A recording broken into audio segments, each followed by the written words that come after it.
everyone. My name is Priya Prajapati and welcome to Mind Imprint. आज हम cover करेंगे current affairs 8 जून से 14 जून तक के। तो स्टार्ट करते हैं अपनी वीडियो को। अगर आपको हमारी वीडियोस अच्छी लगती है तो आप हमें सब्सक्राइब कर सकते हैं यूट्यूब पे, टेलीग्राम ग्रुप पे ज्वाइन कर सकते हैं हमें, ताकि आपको जो भी मंथली पीडीएफ्स हैं या वीकली करंट अफेयर्स की पीडीएफ्स है वो सब आपको मिलती रहे। ऑल्सो उसके साथ साथ जॉब अपडेट्स, रिजल्ट्स, कोई अपडेट आती है एग्जाम से रिलेटेड तो वो भी हम आपको टेलीग्राम ग्रुप पे देंगे। इंस्टाग्राम पर भी आप हमें फॉलो कर सकते हैं, फेसबुक पे भी हम अवेलेबल हैं। स्टार्ट करते हैं अपनी पहली थीम के साथ। पहली थीम है हमारी करंट अफेयर्स। फर्स्ट क्वेश्चन है, recently a research published in the journal proceedings of National Academy of Sciences of the United States of America PNAS deals with। हाल ही में एक रिसर्च पब्लिश करी गई है एक साइंटिफिक जर्नल में। साइंटिफिक जर्नल कौन सी है? ये PNAS है।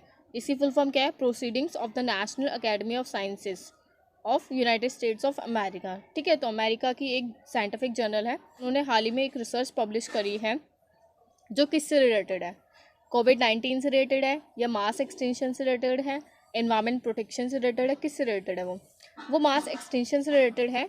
ये साइंटिफिक जर्नल ये बता रहा है कि काफ़ी सालों में जो वाइल्ड लाइफ है हमारी अर्थ पर वो काफ़ी ज़्यादा रिड्यूस हुई है, काफ़ी ज़्यादा कम हुई है उनकी population in comparison to human की पॉपुलेशन बढ़ती ही गई है, जबकि वाइल्ड लाइफ की पॉपुलेशन घटती जा रही है। ऑल्सो PNAS जो है वो स्टार्ट कब हुआ था? 1915 में स्टार्ट हुआ था, अराउंड वर्ल्ड वॉर फर्स्ट के आसपास ही। ठीक है, नेक्स्ट क्वेश्चन की तरफ बढ़ते हैं। Which state had decided to deploy direct seeding of rice DSR technique this year due to shortfall of agriculture labourers? कौन से राज्य की सरकार ने श्रमिकों की कमी के मद्देनज़र इस वर्ष चावल का सीधा बीजारोपण तकनीक अपनाने का निर्णय लिया है? ज़्यादातर जो भी हमारी राइस की, वीट की, इन सब की कल्टिवेशंस है वो नॉर्थन पार्ट में ही होती है, north to north east part में। तो अगर हम ऑप्शंस के हिसाब से जाए, पंजाब, जम्मू कश्मीर, छत्तीसगढ़ एंड आंध्र प्रदेश, तो इसके अकॉर्डिंग नॉर्थ में हमारे 2 ही स्टेट्स पड़ते हैं, वो है पंजाब और जम्मू कश्मीर। तो इनमें से कोई आंसर होना चाहिए, तो इसका आंसर है पंजाब। पंजाब में ये चीज़ करी गई है क्योंकि जो एग्रीकल्चर लेबरर्स है वो लॉकडाउन की वजह से, कोविड-19 की वजह से अपने अपने घर गए हैं। जैसे कि आपने देखा ही है, न्यूज़ में आए दिन न्यूज़ आती रहती है उनसे रिलेटेड कि कितना मुश्किल हो रहा है उनके लिए जाना, जिसकी वजह से पंजाब सरकार ने ये चीज़ डिसाइड करी है कि जो भी राइस उगाया जाएगा अब वो डायरेक्ट सीडिंग हम करी जाएगी, ना कि जैसे पहले करते थे। पहले कैसे करते थे कि पहले एक नर्सरी टाइप बनाते थे, उसके बाद वो कल्टीवेशन में उसको यूज़ करते थे। ठीक है, पंजाब सरकार ने करा है। नेक्स्ट, कौन से राज्य के बागजान गांव में स्थित ऑयल इंडिया लिमिटेड के प्लांट में विस्फोट होने के पश्चात इस कुएं से प्राकृतिक गैस का रिसाव हुआ है?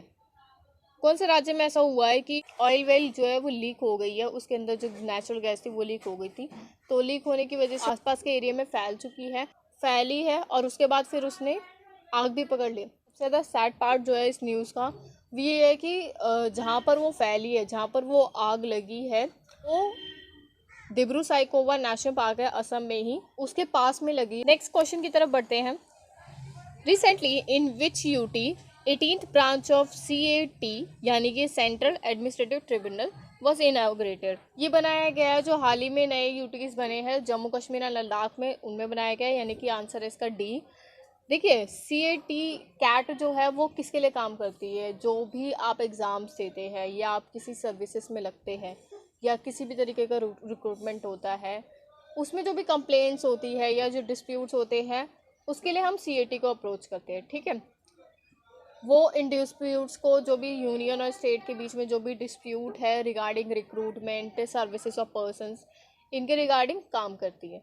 कब बनी थी CAT बनी थी 1985 में, under article 323A of Indian constitution ये आती है। ठीक है, नेक्स्ट क्वेश्चन की तरफ बढ़ते हैं। Recently Gairsain in Chamoli district was formally declared as summer capital of which state?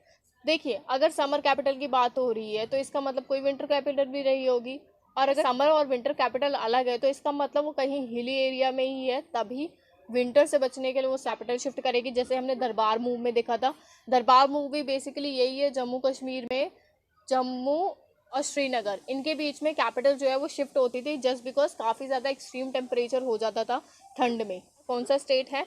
Uttarakhand है। ठीक है, उत्तराखंड में ये चीज़ करी गई है। तो कौन सी नई कैपिटल है उत्तराखंड की? समर कैपिटल कौन सी है? गारसेन। ठीक है, नेक्स्ट क्वेश्चन की तरफ बढ़ते हैं। How many universities of India listed in the 17th edition of the QS world university ranking which has been published recently? हाल ही में QS वर्ल्ड यूनिवर्सिटी रैंकिंग जो है वो पब्लिश करी गई थी, जिसमें काफ़ी सारे यूनिवर्सिटीज़ को लिस्ट आउट करा जाता है, रैंकिंग दी जाती है उनको। तो 6th पोजीशन में इंडिया की जामिया मिलिया यूनिवर्सिटी है, उसने सिक्योर करी है। बहुत बड़ी बात है ये भी। ठीक है, वैसे ओवरऑल 3 इंस्टीट्यूट्स हैं जिन्होंने रैंकिंग में आए हैं, लेकिन जो टॉप पे है वो जामिया मिलिया यूनिवर्सिटी है जो कि 6th पोजीशन पे थी। ठीक है, next, country has cut off all the communication line with its neighbouring country? हाल ही में एक कंट्री ने अपनी जितनी भी कम्युनिकेशन लाइंस है वो अपनी नेबरिंग कंट्री से काट दी है। हाल ही में कौन से देश ने अपने पड़ोसी देश के साथ शीर्ष नेताओं के लिए हॉटलाइन सहित सभी संचार लाइनों को काट दिया है? कौन सी कंट्री ने करा है ये चीज़? देखिए, north Korea and south Korea ने करा है ये चीज़।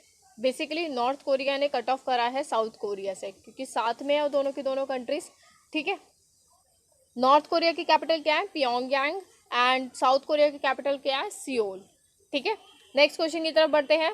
Recently which state government has conducted census of Asiatic lions?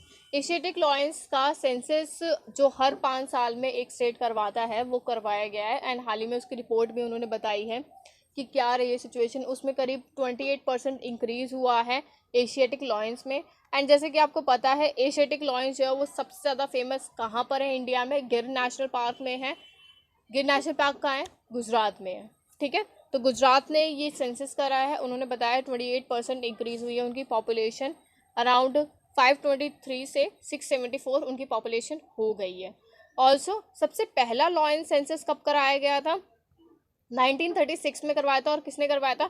Junagadh के नवाब थे, उन्होंने करवाया था। ठीक है, गिर नेशनल पार्क का ज़रूर याद रखिएगा क्योंकि बहुत सारे एग्जाम तक पूछा गया है। अगर आप KBC को फॉलो करते हो तो KBC में भी गिर नेशनल पार्क से हर साल कोई ना कोई क्वेश्चन आता ही आता है। ठीक है, नेक्स्ट थीम है हमारी corona virus current affairs. Recently which country issued a white paper on its battle against कोविड-19? हाल ही में एक कंट्री ने एक वाइट पेपर यानी कि श्वेत पत्र जारी करा है। उसमें उन्होंने ये बताया कि उन्होंने क्या स्टेप्स लिए थे कोरोना वायरस को कम करने के लिए। इसका आंसर है चाइना। उन्होंने अभी हाल ही में वाइट पेपर इशू करा है जिसमें उन्होंने बताया कि कैसे उन्होंने अपनी कंट्री में क्या मेजर्स अपनाए थे जिससे उनकी कंट्री जो है वो सक्सेसफुल रही against battle of corona virus. ठीक है, चाइना के बारे में बात कर लेते हैं। चाइना की करेंसी क्या है? रेनमिनबी। कैपिटल बीजिंग है। प्रेसिडेंट आपको पता ही है जी जिनपिंग। आजकल काफ़ी चर्चा में है चाइना के प्रेसिडेंट भी। ठीक है, नेक्स्ट क्वेश्चन की तरफ बढ़ते हैं। Question number 2, recently idea of social bubbles to fight against कोविड-19 has been derive from which country? एक सोशल बबल्स का यानी कि सामाजिक बुलबुलों का एक आइडिया है, किसी कंट्री ने अपनाया था कोरोना वायरस से लड़ सके अच्छे से एंड वो सक्सेसफुल भी हुए हैं। अब वो कोरोना वायरस फ्री हो गई है वो कंट्री। तो वो कंट्री कौन सी है? न्यूजीलैंड। न्यूजीलैंड ने ये चीज़ अपनाई है। बेसिकली होता क्या है इसमें सोशल बबल में, बहुत सिंपल सी चीज़ है। अगर आपको लगता है कि आपको सिम्टम्स है कोरोना वायरस के, या किसी को भी लगता है, मतलब जो भी सिटीजन है अगर उनको लगता है कि कोरोना वायरस उनको लग रहा है, हो सकता है सिम्टम्स हैं, तो अपने आप को वो डायरेक्टली क्वारंटीन कर ले अपने ही घर में, कहीं नहीं जाए, अपने घर में ही कर ले। That is the idea of social bubble. तो न्यूजीलैंड ने करा है। न्यूजीलैंड काफ़ी ज़्यादा सक्सेसफुल भी रही है इस चीज़ के लिए। न्यूजीलैंड की कैपिटल क्या है? वेलिंगटन है। ऑफिशियल लैंग्वेजेस जो है वो इंग्लिश और माओरी बोली जाती है। प्राइम मिनिस्टर जेसिंडा आर्डेन है। एंड वहाँ पे मोनार्क है, कॉन्स्टिट्यूशन मोनार्क है, जो कि कौन है? Elizabeth second. करेंसी हमारी डॉलर ही है। ठीक है, नेक्स्ट क्वेश्चन है, कौन से राज्य के इंजीनियर ने विशेष रूप से कोविड-19 रोगियों का इलाज करने वाले एक विशेष इंटरनेट नियंत्रित रोबोट कोरोबोट का निर्माण किया है? हाल ही में एक इंटरनेट से चलने वाला रोबोट लॉन्च कराया गया है, कोरोबोट नाम रखा गया उसका, ताकि जो भी हॉस्पिटल्स में वर्कर्स है, हेल्थ वर्कर्स हैं, उनके लिए हेल्प हो सके। कौन से स्टेट ने करा है ये चीज़? ये थाने सिटी ने करा है। थाने सिटी कहाँ है? महाराष्ट्र में। ठीक है, महाराष्ट्र में कराया गया। एंड किसने डिज़ाइन कराया है? Prateek Tirodkar, founder of a startup PNT solutions Dombivli. ठीक है, नेक्स्ट क्वेश्चन है, airborne rescue pod for isolated transportation design करा गया है जिसको शॉर्ट में अर्पित कहते हैं। इंडियन एयरफोर्स ने करा है वैसे तो ये। इंडियन एयरफोर्स ने और भी बहुत सारे प्रोग्राम्स वगैरह लॉन्च करे हैं इसके लिए। In fact not only Indian air force, Indian navy ने भी करे हैं। जैसे आपको पता है वंदे भारत मिशन या ऑपरेशन समुद्र सेतु, मिशन सागर, ये सारे के सारे इंडियन नेवी ने ही करे हैं कोरोना वायरस के लिए, ठीक है। बट अर्पित जो है वो इंडियन एयरफोर्स ने स्टार्ट करा है, इंडियन आर्मी ने भी करी है काफ़ी सारी चीज़ें, ठीक है। नेक्स्ट क्वेश्चन है, recently Asia's Nobel prize called what has been cancel due to कोविड-19 की वजह से एशिया का जो नोबेल प्राइज़ है वो कैंसिल कर दिया गया है। एशिया का नोबेल प्राइज़ किसे कहते हैं? रेमन मैगसेसे अवार्ड को कहते हैं। रेमन मैगसेसे अवार्ड जो है वो लास्ट ईयर रवीश कुमार को दिया गया था। रवीश का जो एनडीटीवी के जर्नलिस्ट है उन्हें दिया गया। अरविंद केजरीवाल को भी मिल चुका है 2008 में, ठीक है। नेक्स्ट क्वेश्चन है, recently which state have also started it's webinar series of देखो अपना देश। देखिए उत्तराखंड ने तो पहले ही स्टार्ट करी थी अपना टूरिज्म बढ़ाने के लिए, वेबिनार का यूज़ करा था, वेबिनार ऐप का यूज़ करा था ताकि वो ऑनलाइन टूरिज्म बढ़ा सके, और उसका नाम क्या था? देखो अपना देश। तो इसी के चलते एक और स्टेट ने देखो अपना देश सीरीज़ लॉन्च करी है वेबिनार पे। किसने करी है? छत्तीसगढ़ ने करी है। नेक्स्ट थीम है हमारी इंडेक्सेस। इंडेक्सेस में येल यूनिवर्सिटी, कोलंबिया यूनिवर्सिटी और वर्ल्ड इकोनॉमिक फोरम ने तीनों ने मिलकर एक इंडेक्स दिया है जो कि है एनवायरमेंट परफॉर्मेंस इंडेक्स, जिसमें इंडिया की रैंक जो है वो 168 है, जबकि न्यूजीलैंड जो है वो टॉप पे रही थी, ठीक है। एक और इंडेक्स है नेचर रिसर्च इंडेक्स, जो कि किस पे होता है? जो भी रिसर्चेस करी जाती है उसका क्या आउटपुट निकलता है, और जो भी रिसर्चेस के लिए कोलैबोरेशन करी जाती है उसके रिगार्डिंग काम है, ठीक है। तो नेचर रिसर्च, तो उसमें इंडिया के 3 इंस्टीट्यूट्स हैं जिन्हें लिस्ट करा गया है। एक IACS यानी कि Indian association for the cultivation of sciences Kolkata, जिसकी 7th पोजीशन थी। Jawaharlal Nehru centre for advance scientific research Bangalore, उनकी 14th पोजीशन थी। SN Bose national centre for basic sciences Kolkata, जिसकी 30th पोजीशन थी। तो इसमें से आप सिर्फ 2 याद कर लीजिएगा, लास्ट कौन सा था और फर्स्ट कौन सा था। यानी कि फर्स्ट हमारा था Indian association for the cultivation of sciences, and जो SN बोस है वो 30th पोजीशन पे था इंडिया की, ठीक है ना। टॉप किसने करा है? यूनाइटेड स्टेट्स ऑफ अमेरिका ने करा है, ठीक है। नेक्स्ट थीम है हमारी इंपॉर्टेंट डेज। जो भी डेज यहाँ करवाए जाएंगे वो एकदम एग्जाम ओरिएंटेड है, जो एग्जाम में पूछे जाते हैं, ठीक है। डेज वैसे तो हर दिन ही कुछ ना कुछ डे आता है, हर दिन ही 4-4 5-5 दिन मनाए जाते हैं, लेकिन हमें वही पढ़ना है जो हमारे एग्जाम के लिए इम्पोर्टेंट हो सकता है। तो जून 8 को वर्ल्ड ओशियंस डे मनाया जाता है, बहुत इंपॉर्टेंट है, ये पूछा जा सकता है, ठीक है। इसकी थीम क्या थी? Innovation for a sustainable ocean, ठीक है, कि हम चाहते हैं कि हमारा ओशियन जो है वो सस्टेनेबल डेवलपमेंट हो, ठीक है। जून 9 को कोरल ट्रायंगल डे मनाया जाता है, यानी कि प्रवाल त्रिभुज दिवस। देखिए जो कोरल रीफ्स होती है जो कि सी में पाई जाती है, उसके लिए दिन मनाया जाता है मेरीन बायोडाइवर्सिटी को बचाने के लिए, ठीक है। इसमें 6 कंट्रीज़ को कवर करा गया है, Indonesia, Malaysia, Papua New Guinea, Philippines, Solomon island and Timor Leste. तो ये जो 6 कंट्रीज़ हैं उनके आसपास कितने भी सी है, उनके आसपास की जो भी मेरीन बायोडाइवर्सिटी है उनको बचाया जाता है, ठीक है। हमारे schemes, programmes and campaigns. Campaign में हमारा सबसे पहला कैंपेन है स्पंदन अभियान, जो कि छत्तीसगढ़ गवर्नमेंट ने स्टार्ट करा है, जिसमें जो भी सुसाइड हो रहे हैं, फ्रेटिसाइड हो रहे हैं, इनफैक्ट जो पुलिस पर्सनल है, पुलिस के बीच में भी अगर कोई सुसाइड कर रहा है तो उनके इंसिडेंट्स का रिकॉर्ड बनाया जाएगा, उसके लिए स्पंदन कैंपेन स्टार्ट करा गया है। नेक्स्ट है हमारा Nemisha national gallery of modern art ने स्टार्ट करा है। इनिशिएटिव है जो चांस देगा जो भी इमर्जिंग आर्टिस्ट है, प्रैक्टिसिंग आर्टिस्ट है, उनके लिए, ताकि वो और अच्छा सीख सकें, ठीक है। नेक्स्ट है हमारा तुरंत कस्टम्स तुरंत सीमा शुल्क, जो कि CBIC ने स्टार्ट करा है, central board of indirect taxes and customs ने स्टार्ट करा है। उनका एक फ्लैगशिप प्रोग्राम है तुरंत कस्टम्स। उसमें क्या है कि फेसलेस असेसमेंट होगी, जो भी बाहर से सामान आ रहा है उसकी असेसमेंट करी जाएगी, इसलिए स्टार्ट करा गया है। नेक्स्ट थीम हमारी एप्स एंड पोर्टल्स। ऐप्स में हमारी है सबसे पहले कोविड बीप ऐप, जो कि ESIC ने स्टार्ट करी है along with IIT Hyderabad and department of atomic energy. ये बहुत इंपॉर्टेंट है क्योंकि 3 बड़े ऑर्गेनाइजेशंस हैं, उन्होंने मिलकर स्टार्ट करी है ये ऐप।